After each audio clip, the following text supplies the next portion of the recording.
சிவனை வந்து எந்நாட்டவர்க்கும் இறைவா போற்றின்னு சொல்றாங்க. ஸோ அது போல முருகரையும் நம்ம இதுமாரி ஒப்பிடலாமா? அதாவது முருகன் பொறுத்த வரைக்கும் யூனிவர்சல் கார்டன். அவர் இந்தோனேஷியாவில் பார்த்தீங்கன்னா 136 அடி உயர ராஜகோபுரத்தோட கோயில் கட்டினாங்க. ஒரு முஸ்லீம் கண்ட்ரியில் இது நம்ம பெருமைப்பட வேண்டிய விஷயம். ஆறுமுகம் யாரு தான் நண்பன் தானே பொருள் கூட அந்த பாட்டு லைன்ல வந்து பார்த்தீங்கன்னா அவங்க நாடுலனாலும் அவங்களுடைய ஆன்மா முருகன் நாடு. தெரியாத ஒரு கோயில், ஆனால் பயங்கரமான ஒரு சக்தி வாய்ந்த நிறைய விஷயங்கள் வரலாறுகள் இருந்த ஒரு முருகர் கோயிலாக இருக்குன்னா அப்படின்னா ஏதாவது. அனைத்து ஆன்மீக பக்தர்களுக்கும் வணக்கங்க. Welcome to our channel. நான் உங்கள் பாலாஜி காசுநாதன். அது நம்ம சேனலில் பார்த்தீங்கன்னா நிறைய முறை வந்து திருவண்ணாமலையை பற்றியும் அண்ணாமலையரை பற்றியும் நிறைய விஷயங்கள் வந்து நம்ம பேசியிருப்போம். ஆனால் ஃபர்ஸ்ட் டைம் வந்து இந்த வீடியோவில் முருகரை பற்றி நம்ம பேச போகிறோம். ஸோ முருகரை பற்றி பேச போகிறோம்னா அதுக்கு ஒரு தகுந்தமான நபர். அது நம்ம திருவண்ணாமலை மாவட்டத்தில் நட்சத்திர கோவிலோட குருக்கள் சந்தோஷ் வந்து நம்ம கூட இருக்காரு. ஸோ அவர்கிட்ட வந்து நிறைய விஷயம் வந்து நம்ம கேட்டு தெரிஞ்சுக்க போகிறோம். சந்தோஷ் வணக்கங்க, எப்படி இருக்கீங்க? நல்லா இருக்கேன். ஆக்சுவலாக வந்து முருகர் வந்து தமிழ் கடவுள் நம்ம சொல்கிறோம். ஆனால் நம்ம பார்க்கும்போது பார்த்தீங்கன்னா இந்தியாவை தாண்டி நிறைய நாடுகளில் சிங்கப்பூர், மலேசியா, தென் வந்து இந்தோனேஷியா கூட முருகர் வந்து கொண்டாடுறாங்க. அந்த அளவுக்கு நம்ம ரீசெண்டாக நிறைய வீடியோவில் கூட பார்த்துருப்போம். ஸோ சிவனை வந்து எந்நாட்டவர்க்கும் இறைவா போற்றின்னு சொல்கிறாங்க. ஸோ அது போல் முருகரையும் நம்ம இதுமாரி ஒப்பிடலாமா?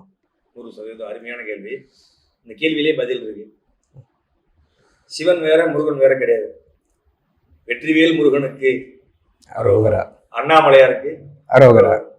அப்போ சிவனும் முருகனும் இப்ப நம்ம கோயிலே எடுத்து நம்ம தலை வரலாறுலயே பாத்தீங்க அப்படின்னா நம்ம கோயில்ல சுயம்புவா இருக்காரு முருகன். சிவனும் முருகனும் ஒரே சுயம்புலிங்கத்துல நம்ம கோயில் இருக்காரு. கரெக்ட். ஸோ அப்போ முருகனையும் சிவனையும் எந்த விதத்திலையும் வந்து நம்ம பிரிச்சு பார்க்க முடியாது. ஸோ சிவனும் முருகரும் ஒன்று அப்படின்னு தான் நம்ம சொல்லுவோம். இது பார்த்தீங்கன்னா நம்ம சிங்கப்பூர், மலேசியாவில் வந்து அதிகமாக வந்து முருகர் விசேஷங்கள் தைப்பூசம்லாம் விமர்சையாக நடக்கும். அது வந்து நம்ம பார்த்துருப்போம். இந்த ரெண்டு நாடுகளை தாண்டி நீங்கள் ஏன்னா நிறைய நாடுகளை போயிருக்கிறதுனால கேட்குறேன், எந்த நாடுகள் வந்து முருகர் வந்து பயங்கரமாக கொண்டாடுங்க? நீங்களே வந்து ஐயோ இந்த அளவுக்கு பக்தர்கள் அங்கே இருக்காங்களான்னு ஷாக்கான ஒரு கண்ட்ரி மலேசியா. மலேசியாவில் பார்த்தீங்கன்னா ரொம்ப 100 வருடங்கள் பழமையான கோயிலாக இருக்கு. போன வருஷம் 3000 முருகன் கோயில் கும்பாபிஷேகம் போயிருந்தாங்க 2024. அது 100 வருடம் பழமையான கோயில். அதாவது 100 வருடங்களுக்கு முன்னாடி நாட்டுக்கோட்டை செட்டியார்கள், நகரத்தார்கள் இங்க வந்து போய் அங்க கோயில் கட்டி அவங்க வணிகத்துக்கு அங்க போகும்போது அங்க போய் அங்க கோயில் கட்டி பழமை வாய்ந்த கோயில்கள் நிறைய இருக்கு. இப்ப சமீபத்தில் பாத்தீங்கன்னா இப்போ லாஸ்ட் பிப்ரவரி 2ஆம் தேதி அன்னைக்கு இந்தோனேஷியால கும்பாபிஷேகம். இந்தோனேஷியால பாத்தீங்கன்னா 136 அடி உயர ராஜகோபுரத்தோட கோயில் கட்டிருக்காங்க. ஒரு முஸ்லீம் கண்ட்ரில இது நம்ம பெருமைப்பட வேண்டிய விஷயம். அதாவது இப்ப சவுதி, துபாய் எல்லாம் சொல்றீங்க அப்படின்னா அது ஒரு விதமா இருக்கும். இந்தோனேஷியா அப்படின்னா அது சுத்தமான முஸ்லீம் கண்ட்ரி. சுத்தமான முஸ்லீம் கண்ட்ரில நம்மளுடைய முருகனுக்கு 136 அடி உயர ராஜகோபுரத்துடைய பிரம்மாண்டமா கம்பீரமா வந்து கோயில் அமைச்சிருக்காங்க. அதுலயும் இன்னும் சிறப்பு என்னன்னு பாத்தீங்கன்னா அந்த அரசாங்கம் வந்து நிதி ஒதுக்கிருக்காங்க. கிட்டத்தட்ட பாத்தீங்கன்னா 80 கோடி ரூபாய் வந்து அந்த கோயிலுடைய மொத்த கட்டுமான பணிக்கு வந்து 80 கோடி. நீங்க சொன்ன மாதிரி ஒரு முஸ்லீம் கவர்மெண்டே வந்து பாத்தீங்கன்னா முருகன் ஃபண்ட் பண்ணிருக்காங்க. 80 கோடியில பாத்தீங்கன்னா 60 கோடி அந்த முஸ்லீம் கவர்மெண்ட்ல பிரபுன்னு சொல்லிட்டு அந்த பிரசிடென்ட் அவங்க பண்ணிருக்காங்க. கும்பாபிஷேகத்து அன்னைக்கு நம்ம பாரத பிரதமரும் அவரும் கோயிலுக்கு வரதா இருந்துச்சு. அந்த பாதுகாப்பு காரணங்கள் கருதி அவங்களால 2 பேரும் வர முடியல. வீடியோ கான்பரன்ஸ்ல வந்தாங்க. நீங்க நியூஸ் சேனல் தான் பாத்துருப்பீங்க. வாழ்த்து தெரிவிச்சிருந்தாரு இல்லைங்களா, வெற்றிவேல் அப்படின்னு வந்து மோடி பேசியிருந்தாரு. அது இப்போ நடந்த லாஸ்ட் கும்பாபிஷேகம். அதாவது முருகன் பொறுத்த வரைக்கும் யூனிவர்சல் கார்டன் அவரு. அதாவது வந்து இந்த பேர் அண்டத்துல வந்து அவருடைய புகழ் இல்லாத இடமே கிடையாது. எல்லாருக்கும் ஒரு பிடிச்சமான ஒரு கடவுளா மாறி முருகன் அப்படின்னு எடுத்துட்டோம் அப்படின்னா இப்போ அவர் வந்து எப்படின்னா அவர் எந்த நிலையிலையும் பார்க்கலாம். இப்போ ஒரு சில கடவுளை பார்த்தீங்க அப்படின்னா இப்போ அந்த ஸ்தானத்துக்கு மரியாதை. இப்ப நம்ம பசங்க ஸ்டேட்டஸ்ல வச்சு பாரு. அதாவது நீங்க அப்பாவா பார்க்கலாம், அப்பனே முருகான்னு அப்பாவா பார்க்கலாம். இதே வந்து குழந்தையா வந்து முருகனை பார்க்கலாம், நண்பனா முருகன் நிலையிலையும் நீங்க எப்படி பார்த்தாலும் அப்படி அருளக்கூடியவர் முருகன். அதான் நிறைய இப்ப ட்ரெண்ட்ஸ்ல ஸ்டேட்டஸ்ல அதிகமா வச்சுட்டு இருக்காங்க. அவங்களுக்கு முருகரை பக்தி இருக்காதே தெரியல, இருந்தாலும் அது ஒரு ட்ரெண்டா இருக்காரு. அவங்களுடைய ஆன்மா வந்து பாத்தீங்கன்னா அவங்க நாடுலனாலும் அவங்களுடைய ஆன்மா முருகன் நாடு.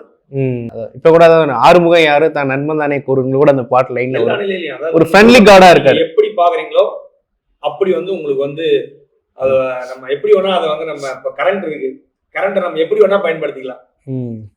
கரண்ட் தான், அதை நம்ம எப்படி வேணா பயன்படுத்திக்கலாம். அது பயன்படுத்துறவங்களை பொறுத்து இருக்கு. ஒரு முருகர் வந்து யூனிவர்சல் கார்டன் தானே ஒரு ஃப்ரெண்ட்லி கார்டு. என்ன எப்படி வேணா நம்ம முருகர் வந்து நம்ம கொண்டாட முடியும், கொண்டாடலாம்.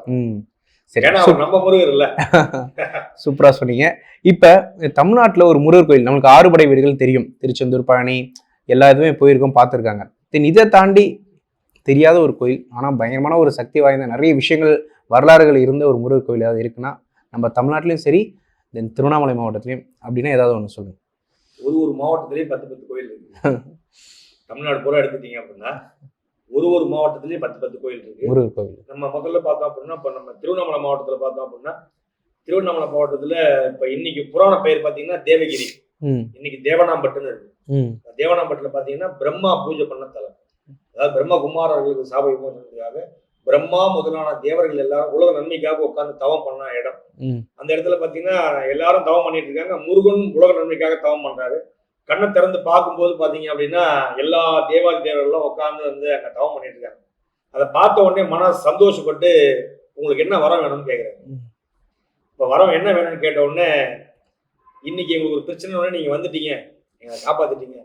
நாளைக்கு ஒரு பிரச்சனை வந்தது அப்படின்னா நாங்க யார்கிட்ட போவோம்?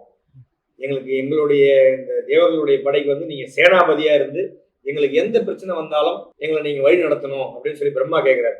அப்போ அந்த தளத்துல வந்து அந்த தளத்துல தான் சொல்றாரு. அதாவது இப்போ ஒரு பிரச்சனைக்கு ஒரு கோயில் சொல்றாங்க இல்லையா? அந்த தளத்துல பிரம்மாவுக்கு வந்து சொல்றாரு, உனக்கு எந்த பிரச்சனை இருந்தாலும் வா நான் பாத்துக்கிறேன்னு சொல்றாரு. இதை மனசுல வச்சுட்டு சனி பகவான் இருக்கார் இல்லையா, இது வந்து உங்களுக்கு நீங்க இது வரைக்கும் அறியாத தகவலா இருக்கும். சனி பகவான் வந்து பிரம்மாவை பிடிக்க போறாரு. இதை ஞாபகம் வச்சுட்டு திருப்பி அந்த கோயிலுக்கு வர்றாரு பிரம்மா. இப்ப இன்னைக்கு பிரம்ம தீர்த்தம்னு ஒரு குளம் இருக்காங்க.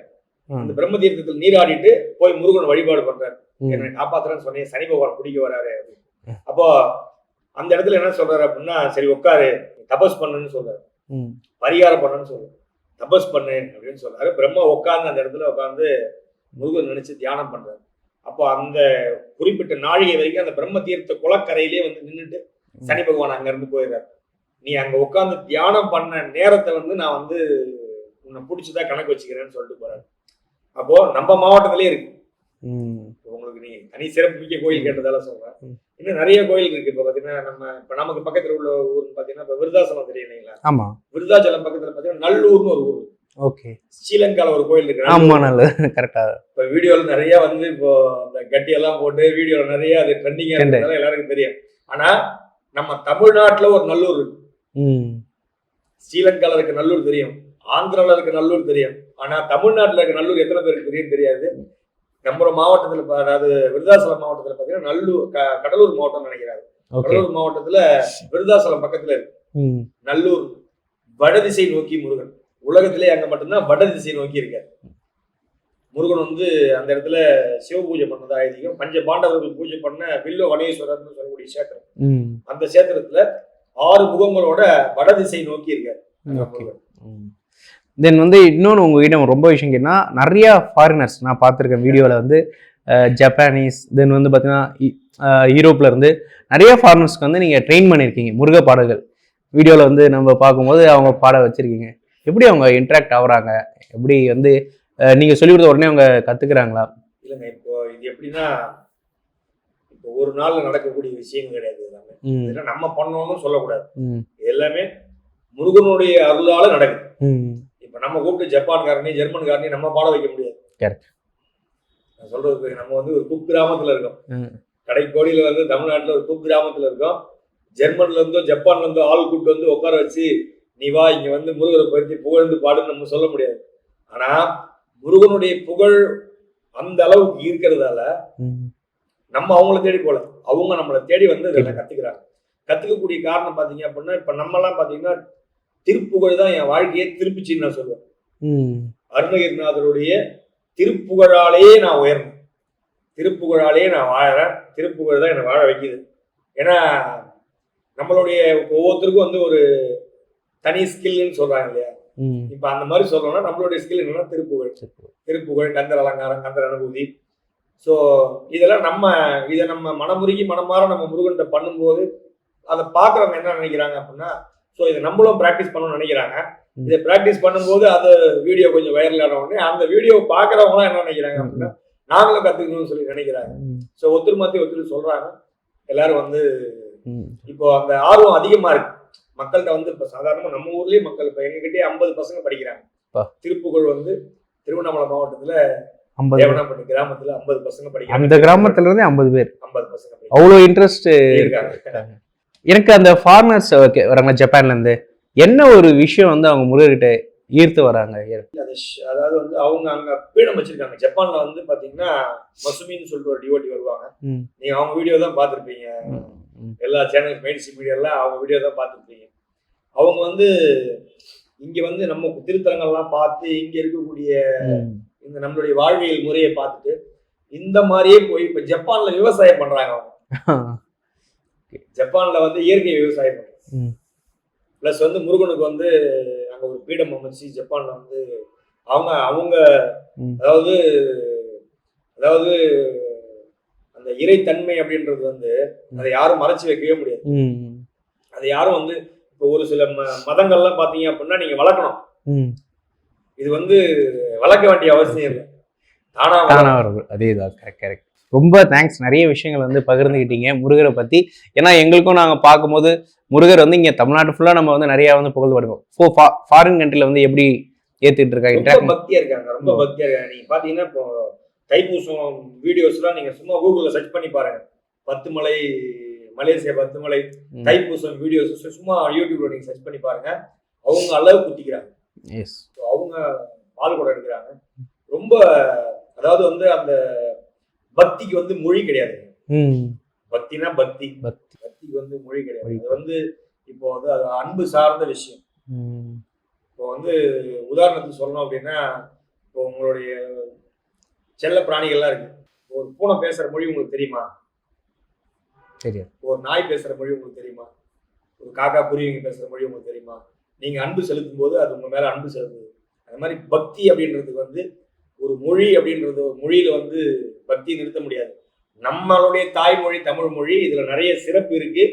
அதே மாதிரி பாத்தீங்க அப்படின்னா நமக்கு நம்ம தமிழ்நாட்டுல தான் பாத்தீங்கன்னா 28 ஆகமங்கள் உயிர் போட இருக்கிறது தமிழ்நாட்டுல தான் இருக்கு. அதே மாதிரி கந்த புராணம், கந்த புராணம் கச்சிப்ப சிவாச்சாரியர் பாத்தீங்க அப்படின்னா கந்த புராணம் வந்து ஏற்றிய மண் நம்ம மண். ஸோ இவ்வளோ பெருமையும் புகழும் வேற எந்த நாட்டுக்கும் கிடையாது, எந்த ஊருக்கும் கிடையாது, எந்த நாட்டுக்குமே கிடையாது. நம்ம தமிழ்நாட்டுக்கு தான் வந்து அவ்வளோ இந்தியாவுக்கு சிறப்பு. இந்தியாவிலையும் தமிழ்நாட்டில் ரொம்ப சிறப்பு. ஏன்னா கந்த புராணம் வந்து ஸ்லோகங்களா இருந்துச்சு. அதை மொழிபெயர்த்து கச்சியப்ப சிவாச்சாரியர் என்ன பண்ணா கந்த புராணம் அப்படின்னு நமக்கு எல்லாம் கொடுத்தாரு. ஸோ அந்த மாதிரி அருணகிரிநாதர் நம்ம ஊருக்கார அருணகிரி கரெக்ட். அவர் பாடின பாடல் வந்து ஏராளமான பாடல் பாடுறாங்க. எல்லா கோயிலும் பாடுறாங்க. இப்ப நிறைய கோயிலுடைய பாடல்கள் இல்லை. அந்த மாதிரி வந்து நம்ம மண் தனி சிறப்பு, நம்ம மொழி தனி சிறப்பு தான். அதுக்கு நிகர் வந்து வேற எதையும் சேர்த்துக்க முடியாது. பட் ஆனா இருந்தாலும் பக்தி அப்படிங்கிறதுக்கு மொழி வந்து ஒரு தடை கிடையாது. ஏன்னா இப்ப ஜப்பானீஸ் வந்து அவங்க ஜப்பானீஸ்ல மொழி பெயர்த்து பாடல. இப்ப உருவாய் அருவாயின்னு பாடினா அவன் நம்ம தமிழ் மொழியில உருவாய் அருவாயின்னு பாடுறான். அவன் ஜாப்பனீஸ்ல அந்த பொருளை மாத்தி ஜாப்பனீஸ்ல பாடல. அதே உருவாய் அருவாய்னா தமிழ்ல பாடுற அதே தமிழ் பாடல, அதே தமிழ்ல தான் அவன் பாடுறான். அப்ப அந்த மொழிக்கு வந்து உயிர் தன்மை இருக்கிறதாலதான் அவங்க ஏத்துக்கிறாங்க. அதான் முருகரால இன்னும் தமிழ் வளர்ந்துட்டு தான் இருக்கு, ரீச் ஆயிட்டு இருக்கு அப்படி சொல்லலாம். அவரு தானேங்க தமிழ் அப்படின்னா, தமிழ் கடவுள் அப்படின்னா முருக கடவுள். அதாவது இப்ப ஒவ்வொன்றுக்கும் பாத்தீங்கன்னா வந்து பிராண்ட் அம்பாசடர்னு சொல்றாங்கல்ல, தமிழுக்கு முருகன் தான் பிராண்ட் அம்பாசடர். ரொம்ப தேங்க்ஸ். ஆக்சுவலாக நிறைய விஷயம் வந்து ஷேர் பண்ணிக்கிட்டீங்க. ஏன்னா நம்ம வந்து முருகரை பற்றி வெளி கண்ட்ரீஸ்ல வந்து எப்படி இன்ட்ராக்ட் பண்றான்னு கேட்கும்போது நிறைய விஷயங்கள் ஷேர் பண்ணிட்டீங்க. இன்னும் பத்தி பேசுறோம் அப்படின்னா நீங்க இன்னும் எத்தனை நாள் பேசினாலும் பேசிட்டே இருக்கலாம். அவ்வளோ விஷயம் முருகப்பெருமானை பத்தி இருக்கு. ஏன்னா அந்த அளவுக்கு அவருடைய பிரபாவங்கள்னு சொல்லுவாங்க. அந்த அளவுக்கு வந்து முருகர் வந்து இங்க விளையாடி இருக்காரு நம்ம மண்ணில். கரெக்ட். அதில் எந்த ஒரு சந்தேகமும் இல்லை. ஏன்னா முருகரை பற்றி பேச நம்ம நிறைய பேசிட்டே இருக்கலாம். ஆனால் இப்போ நேரம் இல்லாத காரணத்தால நம்ம இதுக்கு அது ஆனால் கம்மிங் சூன் வர வீடியோஸில் நிறைய முருகரை பற்றி நிறைய விஷயங்கள் வந்து நம்ம சேனலில் வந்து நம்ம பேச போகிறோம். அண்ணாமலையார் மட்டும் இல்லை, அதாவது அவர் சொன்ன மாதிரி சிவன் வேற இல்லை, முருகர் வேற இல்லை, 2 பேரும் ஒருத்தர் தான். ஸோ 2 பேரை பற்றி நிறைய விஷயங்கள் நம்ம அடுத்தடுத்த ஒரு வீடியோவில் வந்து நம்ம பேச தான் போகிறோம். ஸோ தொடர்ந்து நம்ம சேனலை ஃபாலோ பண்ணுங்க, சப்ஸ்கிரைப் பண்ணுங்க. மீண்டும் இன்னொரு வீடியோவில் வந்து சந்திக்கிறேன். Until then by from Balaji Krishnan.